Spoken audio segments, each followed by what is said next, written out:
वृद्ध आश्रम। वृद्ध आश्रम की जरूरत क्यों?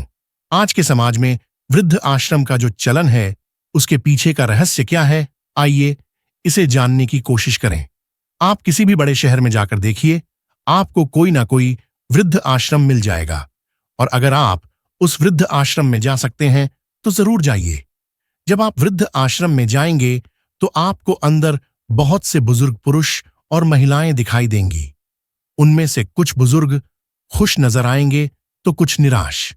जो आपको खुश नजर आ रहे हैं उसका कारण यह है कि उनके बच्चों ने इन बुजुर्गों को बहुत ज्यादा दुख दिया है, इसलिए अब उन्हें वृद्ध आश्रम ही अच्छा लगता है। परिवार से उनका मोह भंग हो चुका है और अब वह खुश होने की कोशिश करते हैं। उनकी आत्मा अब भी दुखी है, परंतु वह अपने बच्चों के लिए फिर भी भला ही चाहते हैं।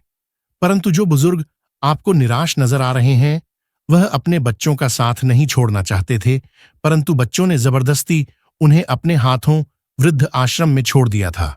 उनका मन अभी भी परिवार के साथ ही जुड़ा हुआ है।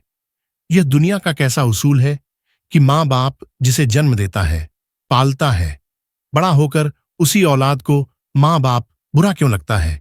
जिस माँ बाप के बिना बच्चा एक दिन भी नहीं रहता, उसे कैसे छोड़ देता है? यह हैरानी की बात है।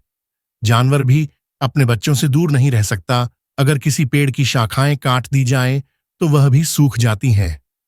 तो फिर यह वृद्ध आश्रम में रहने वाले बुजुर्गों के दर्द का आप अंदाजा लगा सकते हैं। यह बुजुर्ग जीवित दिखाई देते हैं, लेकिन वह एक चलती फिरती लाश से कम नहीं। बहुत से लोग माँ बाप को वृद्ध आश्रम में छोड़कर आप तीर्थ यात्रा पर चले जाते हैं। वह सोचते हैं कि तीर्थ यात्रा करने से भगवान प्रसन्न होंगे। वह किस भगवान को खुश करने की कोशिश कर रहे हैं? वह भगवान जो कभी देखा तक नहीं।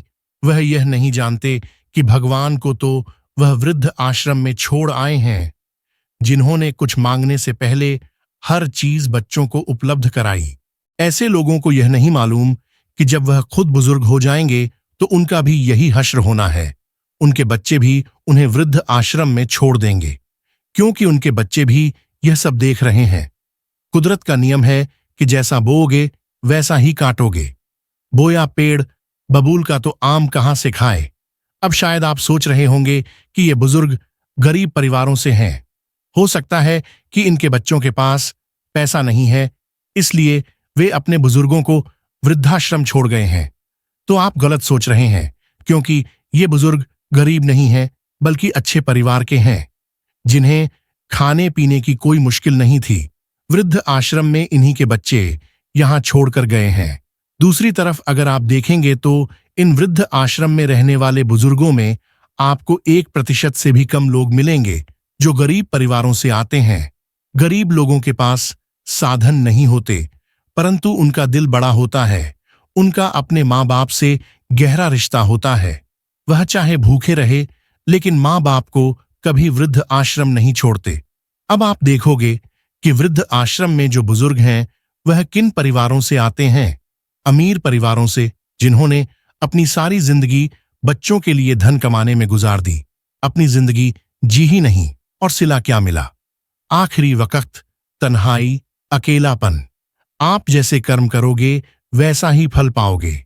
यदि आप सारा परिवार मिलकर रहते हो तो आप स्वर्ग में हो, और यदि आपका परिवार बिखरा हुआ है तो आप नरक में जी रहे हो। आप पर निर्भर करता है कि आपको स्वर्ग में रहना है या नरक में।